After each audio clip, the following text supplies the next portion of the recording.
టీటీడీనే చంద్రబాబు నాయుడు గారు ముఖ్యమంత్రిగా ఉండగా ఇది సిబిఐ ఛార్జ్ షీట్లో మెన్షన్ చేసింది. చంద్రబాబు నాయుడు గారు ముఖ్యమంత్రిగా ఉండగా 27/7/2024 అంటే చంద్రబాబు నాయుడు ముఖ్యమంత్రిగా ఉండగా జూలైలో టీటీడీ వాళ్ళు 4 ట్యాంకర్లు ఏదైతే ఉన్నాయో ఆ ట్యాంకర్లను రిజెక్ట్ చేసినారు. ఆ రిజెక్ట్ చేసిన ఆ ట్యాంకర్లు మళ్ళీ ఇదే చంద్రబాబు నాయుడు గారి ముఖ్యమంత్రిగా పరిపాలన చేస్తూ ఉన్న ఇదే పీరియడ్లోనే అవే ట్యాంకర్లు తిరిగి మళ్ళీ వెనక్కి వెళ్ళిపోయి మళ్ళీ టీటీడీలోకి ప్రవేశించాయి. దొడ్డిదారున మళ్ళీ టీటీడీలోకి వేరే వాళ్ళ పేరుతో మళ్ళీ ప్రవేశించాయి. దాన్ని టీటీడీ యాక్సెప్ట్ చేసింది. అవే ట్యాంకర్లు లడ్డూ తయారీకి కూడా వాడారు అని చెప్పి ఏకంగా సిబిఐఏ చంద్రబాబు నాయుడు గారి ప్రభుత్వం మీద వాళ్ళు చేసిన తప్పుల మీద వాళ్ళు చేసిన అన్యాయం మీద ఏకంగా సిబిఐఏ ఛార్జ్ షీట్లో వేసింది. నేను అడుగుతా ఉన్నా, ఏకంగా సిబిఐఏ చంద్రబాబు నాయుడు గారి ప్రభుత్వం మీద ఈ మాదిరిగా రాసిన తర్వాత ఛార్జ్ షీట్లో ఫైల్ చేసిన తర్వాత పాపం చేసిన వాళ్ళు ఎవరు అని చంద్రబాబు నాయుడు గారిని, కూటమిలో ఉన్న చంద్రబాబు నాయుడు గారికి సంబంధించిన చంద్రబాబు నాయుడు గారి కొడుకు, కూటమిలో ఉన్న పవన్ కళ్యాణ్ గారిని ఇద్దరిని కూడా ప్రశ్నిస్తా ఉన్నాను. ఎవరు పాపం చేసిన వాళ్ళు అని చెప్పి నేను ఈ సందర్భంగా అందరినీ కూడా ప్రశ్నిస్తా ఉన్నా.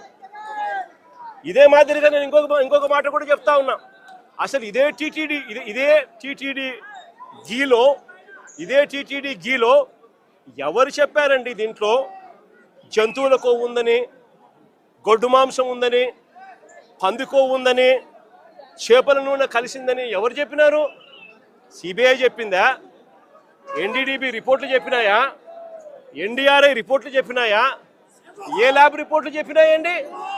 కేవలం చెప్పింది ఎవరు అని అంటే స్వార్థ రాజకీయాల కోసం చంద్రబాబు నాయుడు, స్వార్థ రాజకీయాల కోసం పవన్ కళ్యాణ్, స్వార్థ రాజకీయాల కోసం చంద్రబాబు నాయుడు కొడుకు లోకేష్, స్వార్థ రాజకీయాల కోసం వీళ్ళకు డంకా బజాయిస్తా ఉన్న వీళ్ళ ఎల్లో మీడియా, ఆ ఈనాడు, ఆ ఆంధ్రజ్యోతి, ఆ టీవీ5.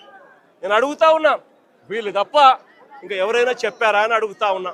అంటే ఒక లేనిది, ఒక అబద్ధానికి రెక్కలు కట్టడం, ఆ అబద్ధాలను ప్రచారం చేయడం, ఆ దుష్ప్రచారం ద్వారా రాజకీయ లబ్ధి పొందాలనుకోవడం ఇంతకన్నా హేయమైన పని ఎక్కడైనా ఉంటుందా అని.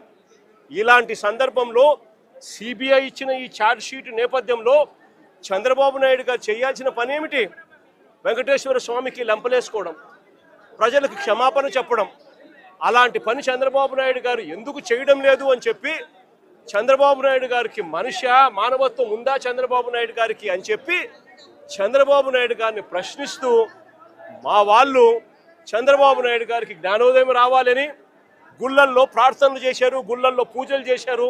చంద్రబాబు నాయుడు గారికి దేవుడు జ్ఞానోదయం ఇవ్వాలని, చంద్రబాబు నాయుడు గారిలో మార్పు రావాలని, చంద్రబాబు నాయుడు గారు దేవుణ్ణి అమ్మే పరిస్థితిలోకి రాకుండా ఆయనకు బుద్ధి జ్ఞానం ప్రసాదించమని చెప్పి ఆయనకు, ఆయన కొడుకు, ఇంకా ఆయనతో పాటు కూటమిలో ఉన్న పవన్ కళ్యాణ్ గారికి అందరికీ కూడా చిప్పు రిపేర్ చేయమని చెప్పి అందరూ కూడా గుళ్ళల్లోకి వెళ్ళి పూజలు కూడా చేశారు.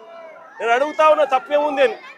ఒక అబద్ధాన్ని దుష్ప్రచారం చేస్తూ చంద్రబాబు నాయుడు గారు ఏ స్థాయిలోకి పరిగణించారు అని అంటే సిబిఐ ఛార్జ్ షీట్ ఫైల్ చేసింది. ఎక్కడా కూడా సిబిఐ చేసింది తప్పు చంద్రబాబు నాయుడే అని చెప్పి అంతో ఇంతో చెప్తా ఉంది. కానీ ఎక్కడా కూడా వైఎస్ఆర్సీపీకి సంబంధించిన భూమన కరుణాకర్ రెడ్డి గారిని కానీ, వైవి సుబ్బారెడ్డి గారిని కానీ ఎవరిని కూడా తప్పుగా చేశారు అని చెప్పి ఎక్కడా చెప్పడం లేదు. వాళ్ళకి క్లీన్ చిట్ ఇచ్చింది. ఎన్డీడీబీ రిపోర్ట్లు క్లియర్గా ఉన్నాయి, ఎన్డీఆర్ఐ రిపోర్ట్లు కూడా క్లియర్గా ఉన్నాయని చెప్పి సిబిఐ ఏకంగా ఛార్జ్ షీట్లో ఫైల్ చేసిన తర్వాత ఈ పెద్ద మనిషి చంద్రబాబు నాయుడు గారు ఫ్లెక్సీలు కట్టి తప్పుడు ప్రచారం చేయడం ధర్మమేనా అని అడుగుతా ఉన్నా, న్యాయమేనా అని అడుగుతా ఉన్నా. అటువంటి ఫ్లెక్సీలు, అటువంటి అన్యాయమైన మాటలు దాంట్లో రాసి తప్పుడు ప్రచారం చేస్తూ ఉన్న నేపథ్యంలో చంద్రబాబు నాయుడు గారిని ఎవరైనా కూడా ఈ వాస్తవాలన్నీ కూడా చెబుతూ చంద్రబాబు నాయుడు గారిని ఎవరైనా గట్టిగా నిలదీస్తే చంద్రబాబు నాయుడు గారిలో అసహనం వచ్చి ఏ స్థాయిలోకి వెళ్ళిపోయాడు అని అంటే మొన్న అంబటి రాంబాబు అన్న విషయంలో చూసాం జంగల్ రాజ్ పరిపాలన ఎలా జరిగింది అని.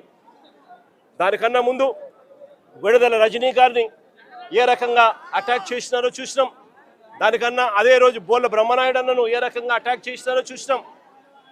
కొద్దిగా అటు ఇటుగా కాకాని గోవర్ధన్ అన్నను ఏ రకంగా అటాక్ చేసినారో చూసినాం. వీళ్ళందరినీ అటాక్ చేయడమే కాకుండా జోగి రమేష్